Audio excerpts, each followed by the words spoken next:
When I was in 5th grade, I was identified as EMR, labeled educable, mentally retarded, put back from the 5th grade into the 4th grade, and stayed in that category until I got out of high school. I don't have any college training, but I met a high school teacher who one day changed my life. I was waiting on another student, and when he came in, he said to me, "Young man, go to the board and write what I'm about to tell you." And I said, I can't do that, sir. He said, "Why not?" I said, "I'm not one of your students." He said, "It doesn't matter, follow my directions now." I said, "I can't do that, sir." He said, "Why not?" I said, "Because I'm educable, mentally retarded." And he came from behind his desk and he looked at me. He said, "Don't ever say that again. Someone's opinion of you does not have to become your reality." The next thing that's important to know, yes, it's possible that you can choose your future and direct the course of your life as you run toward your dream. It's necessary that you have goals, that you write those goals down, that you plan, that you think constantly of how you can begin to improve what it is that you're doing. If it's your presentations, if it's your recruiting skills, whatever that is. It's also necessary that you look for ways to always find a way to pull it out when everybody else thinks that you are defeated. That you've got to take personal responsibility to know that in order to become successful, you've got to make it your personal business to do it. But the next thing, ladies and gentlemen, I want to share with you that some of you already know that it's hard. It's not easy. It's hard changing your life.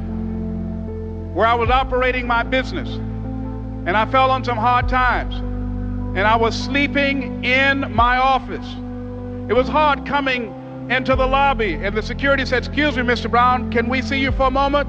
And I said, "Yes." And I walked up to the counter and he gave me an envelope. And he said, "Would you mind reading it here?" And I opened the envelope and the envelope was from management that said, "This is an office tower. It's not a hotel. Please do not sleep in your office."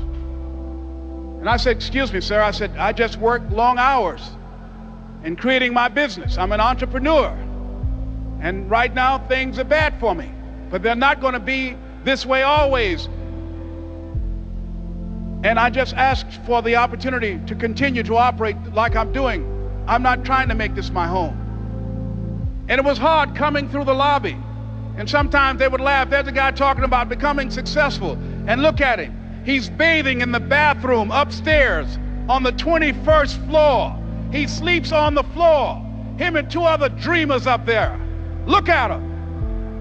It was hard, ladies and gentlemen, coming to speak to people. And I was facing financial difficulties in my own life. I was behind on my bills and my dreams, and I'm saying to them, "You can live your dream." It was hard, ladies and gentlemen. It was very difficult to pick myself up each day believing that I could do it. There were times that I doubted myself. I said, "God, why is this happening to me? I'm just trying to take care of my children and my mother.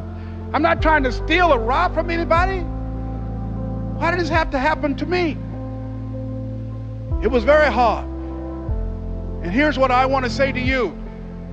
For those of you that have experienced some hardships, don't give up on your dream. No one could have convinced me by holding on, by continuing to push forward, by continuing to run toward my dream, that one day I would have my own talk show. It's a long shot, ladies and gentlemen, from Liberty City, an abandoned building on a floor, never knowing my mother or father. It's a long shot. Being here with you today in this dome in Atlanta, it's a long shot. No college training, labeled educable, mentally retarded, but I kept running toward my dream. It's not going to be easy.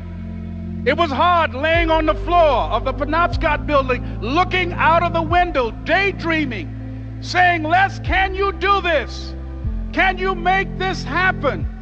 I used to listen to tapes day in and day out about See You at the Top, my great friend Zig and Dennis Waitley and different other motivational speakers and Dr. Norman Vincent Peale and Dexter saying, "Don't let nobody steal your dream." I used to ask myself, can I do this? And something said within me, "You're the one. You're the one." It's very important as you hold on to that dream. There are moments when you're going to doubt yourself.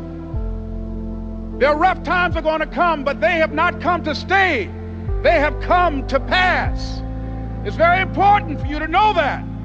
Don't say I'm having a bad day. Say I'm having a character building day.